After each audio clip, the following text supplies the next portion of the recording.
les Écritures. Et ça n'a pas de fondement biblique, ni dans le message, ni dans la Bible. C'est pourquoi Branham dit, vous devez d'abord tirer à clair, donc au moins au clair. Ce qui complique les gens aujourd'hui, c'est la notion de la divinité. Amen. Amen. C'est le plus grand mystère.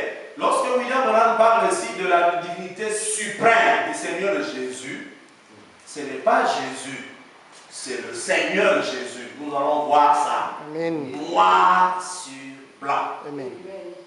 Et c'est un privilège que nous nous retrouvons tel que nous le sommes, un petit groupe, mais aimant le Seigneur Branham. Amen. Donc vous devez d'abord tirer au clair, comme on en a au clair. C'est alors que tu vas prendre le baptême. Maintenant, puisque les gens avaient vu clairement, même ceux qui en doutaient du temps de Moïse, Dieu a voulu les tuer. Même la grande sœur de Moïse a voulu mélanger les choses de Dieu avec les choses de la famille. Il a pensé que c'est son grand frère, il pouvait faire n'importe quoi. Il n'était pas question du grand frère. Ça, c'était une question de la vie éternelle. Amen. Myriam, quand tu l'as essayé, il a été vite frappé de la lèpre. Et Dieu a dit, ne crains-tu pas, ne crains-tu pas Dieu. Il n'a pas dit, ne crains-tu pas ton petit frère. Moïse était Dieu pour les enfants d'Israël. Moïse pouvait parler avec Dieu, Moïse pouvait entrer dans la nuée, Moïse pouvait entrer dans les éclairs et descendre. Ça, c'est la notion de la divinité dans son début. Et c'est pourquoi on parle du baptême là. Il dit, je termine Corinthiens livre de correction. Que fit-elle? Cette manne tombait pour Corée et pour son groupe, juste de la même manière qu'elle tombait pour Moïse, Caleb et Josué. Ils étaient tous mélangés. Tous avaient pris part au baptême. Ils étaient tous de membres. Ils partageaient tous la même confession de foi. Et maintenant, ils avaient tous pris part à la communion. Les comprenez-vous? Remarquez bien cet avertissement solennel. Et vous, membres du tabernacle, et vous, membres du tabernacle,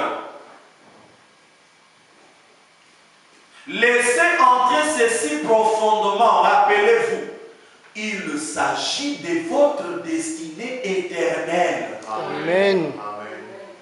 Qui est juste exposé là. Amen. Ne prenez simplement pas cela à la légère. Amen. Comme s'il s'agissait d'une petite chose inutile ou quelque chose comme cela. Ceci est quelque chose que nous devons approcher avec respect. C'est quelque chose qui montre si nous vivrons dans l'au-delà ou pas. Ils étaient tous baptisés en Moïse. La différence, c'est que Israël n'était pas sauvé individuellement.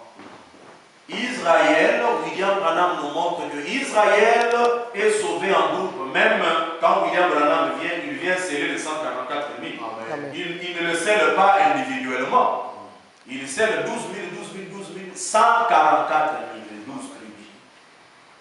Vous comprenez? Ils sont scellés en groupe. Mais nous ne sommes pas Israël. Nous sommes les gentils. Et le salut est individuel. Vous comprenez? C'est pourquoi lorsque les enfants d'Israël ont vu la divinité, ils ont tous été baptisés en groupe. La première fois, en groupe. Ils étaient tous conduits. William Branham dit, ils étaient tous baptisés en Moïse dans la mer Rouge. Ils ont tous suivi ces mêmes êtres surnaturels, la nuée et la colonne de feu. Lorsqu'on parle de baptême, il y a la nuée qui est là. La nuée qui est là. La nuée qui est là. C'est ça la divinité. Ils étaient tous conduits par le même ange Ils sortirent tous sous la conduite d'un même pasteur. Moïse. William Branham est notre pasteur. Amen, amen, amen. Nous sommes ses auxiliaires. Nous répétons ce que notre pasteur a dit. Amen. Le pasteur de pasteurs, le grand pasteur, le pasteur mondial, le pasteur de l'univers. Vous l'avez vu prêcher l'évangile dans le soleil. C'est là c'est une confirmation qu'il est notre pasteur. Amen. Vous comprenez cela? Ils furent tous baptisés dans la mer. Ils mangèrent tous cette même manne spirituelle. Est-ce que nous sommes d'accord avec ça? Amen. Donc, William Branham est clair. Il dit, et de plus, frères, je ne voudrais pas que vous ignorez. Ça, c'est Paul qui parle aux Corinthiens. Parce que lorsque nous parlons de la divinité aujourd'hui, les gens ignorent. Ils croient la divinité, mais ils ne peuvent pas adorer. Ou ils ne peuvent pas prendre le baptême.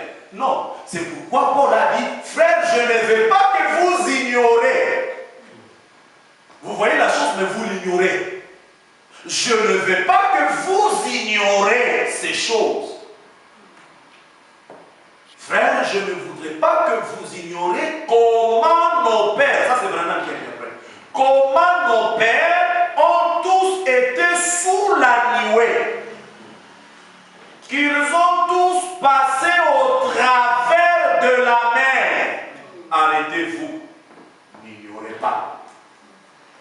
Ne négligez pas. Parce que c'est une question de notre destinée éternelle. Est-ce que vous êtes avec moi, Église? Amen, amen, amen. C'est très important. S'il y a une chose que chacun de nous désire, c'est avoir la vie éternelle. Et la vie éternelle, c'est la question la plus importante. Amen. La plus importante. Maintenant, c'est ce que Paul essayait de faire comprendre à ses Corinthiens. Paul était un disciple de Christ. Tel que nous essayons, bien que c'est difficile, nous essayons de vous faire comprendre ça. Et de plus, frère, je ne voudrais pas que vous ignoriez comment nos pères ont tous été sous la nuée et ont passé au travers de la mer et qu'ils ont été baptisés en Moïse. Maintenant, ils furent tous baptisés en Moïse. Ils mangèrent tous la communion. Ils avaient tous la même manne spirituelle venant de Dieu. Ça, c'est ce qu'ils ont fait. La soif. William Branham dit, Israël était descendu là-bas, paragraphe 245, la soif péché le 19 septembre 65. Israël qui était descendu là-bas et que ceci serve d'avertissement. Branham, quand tu parles de cette notion, de ce mystère du baptême, il dit toujours que ça doit nous servir d'avertissement. Puisque, pourquoi on avertit? Parce que le même événement est arrivé aujourd'hui. Mais si vous n'êtes pas averti, vous allez laisser passer cela. C'est pourquoi on nous avertit. Avant même qu'on parle de la deuxième dispensation de Jésus, Branham nous avertit depuis le début. Il dit, Moïse qui était prophète, il est allé en Égypte pour accomplir la parole de Dieu, pour leur apporter la lumière du soir. La finalité, c'était de nous apporter la lumière du soir. Or, la lumière du soir, c'est William Branham. Amen. La lumière du rendre un service à Dieu en dehors de sa volonté. Branham explique ça là-bas. Cette prédication-là, vous allez voir ça là-bas. Il explique clairement que Jésus est la lumière du matin. Clairement. Et au temps du soir, Zacharie a dit, vers le soir, la lumière apparaîtra. Dans la brochure Shalom, Branham explique ce que c'est la lumière. La lumière, c'est la parole faite chair. Quand la parole s'est fait chair,